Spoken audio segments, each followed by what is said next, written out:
अच्छे लोगों के साथ हमेशा बुरा क्यों होता है?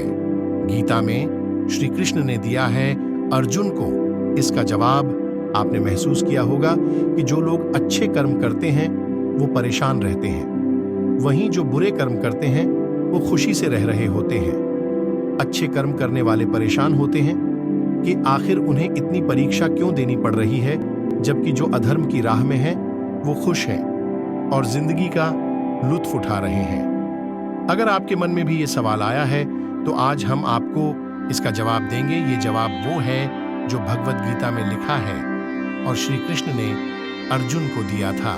भगवद गीता में वर्णित कथा के अनुसार जब भी अर्जुन के मन में कोई दुविधा होती थी तो वो श्री कृष्ण के पास पहुंच जाते थे। एक बार की बात है, अर्जुन भगवान श्री कृष्ण के समीप आकर कहा कि वो दुविधा में हैं और इसका जवाब वो श्री कृष्ण से चाहते हैं। श्री कृष्ण ने पूछा कि क्या सवाल है? अर्जुन ने कहा, मुझे ये जानना है कि अच्छे लोगों के साथ हमेशा बुरा ही क्यों होता है, वहीं बुरे लोग खुशहाल दिखते हैं। अर्जुन के मुंह से ऐसी बातें सुनकर श्री कृष्ण मुस्कुराए और कहा, मनुष्य जैसा सोचता है और महसूस करता है वैसा कुछ नहीं होता है, बल्कि अज्ञानता की वजह से वो सच्चाई नहीं समझ पाता है। अर्जुन उनकी ये बात समझ नहीं पाए। इसके बाद श्री कृष्ण ने क्या कहा वो जानते हैं। श्री कृष्ण ने अर्जुन से कहा, पार्थ, मैं तुम्हें एक कथा सुनाता हूं, उसे सुनकर तुम समझ जाओगे कि हर प्राणी को उसके कर्म के हिसाब से ही फल मिलता है।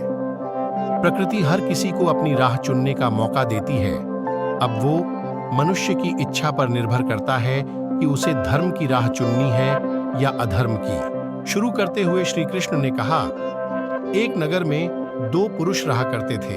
एक पुरुष व्यापारी था जिसके जीवन में धर्म की बहुत महत्ता थी। वो पूजा पाठ में यकीन रखता था। वो हर रोज मंदिर जाता था और दान धर्म भी करता था और हर रोज भगवान की पूजा करता था। वहीं दूसरा पुरुष बिल्कुल विपरीत था। वो हर रोज मंदिर तो जाता था, लेकिन पूजा करने नहीं, बल्कि मंदिर के बाहर से जूते चप्पल चुराने।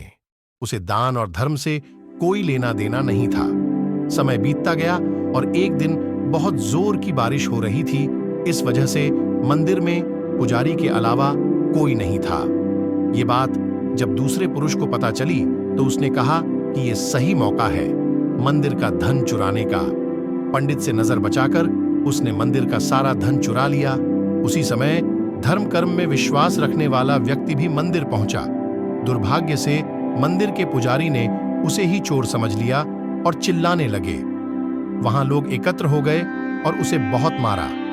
किसी तरह वो बचते बचाते वहां से निकला तो दुर्भाग्य ने उसका साथ वहां भी नहीं छोड़ा। मंदिर के बाहर वो एक गाड़ी से टकरा गया और घायल हो गया। फिर वो व्यापारी लंगड़ाते हुए घर जाने लगा तो रास्ते में उसकी मुलाकात उस पुरुष से हुई जिसने मंदिर से धन चुराया था। उसने कहा, आज तो मेरी किस्मत चमक गई, एक साथ इतना सारा धन मिल गया। ये सब देखकर उसे बहुत बुरा लगा और उसने अपने घर से भगवान की सारी तस्वीरें निकाल दी।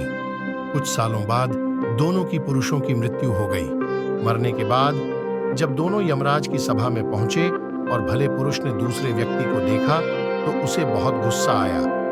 उसने क्रोधित होकर यमराज से पूछ ही लिया, मैं तो हमेशा अच्छे कर्म करता था, दान में विश्वास रखता था, उसके बदले जीवन भर मुझे अपमान और दर्द ही मिला और इस व्यक्ति को नोटों से भरी पोटली। आखिर ऐसा भेदभाव क्यों?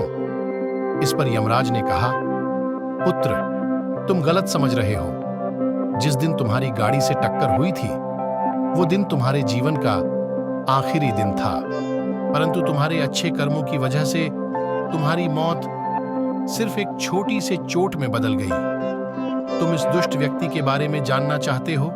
दरअसल इसके भाग्य में राजयोग था, मगर इसके कुकर्मों और अधर्म की वजह से वो सिर्फ एक छोटी सी धन की पोटली में बदल गया। कथा सुनाने के बाद श्री कृष्ण अर्जुन से कहते हैं, पार्थ, क्या अब तुम्हें तुम्हारे सवाल का जवाब मिल गया? ऐसा सोचना कि भगवान तुम्हारे कर्मों को नजरअंदाज कर रहे हैं, ये बिल्कुल भी सत्य नहीं है। भगवान हमें कब क्या किस रूप में दे रहा है मनुष्य को समझ में नहीं आता है। मगर आप अच्छे कर्म करते रहें तो भगवान की कृपा हमेशा बनी रहती है।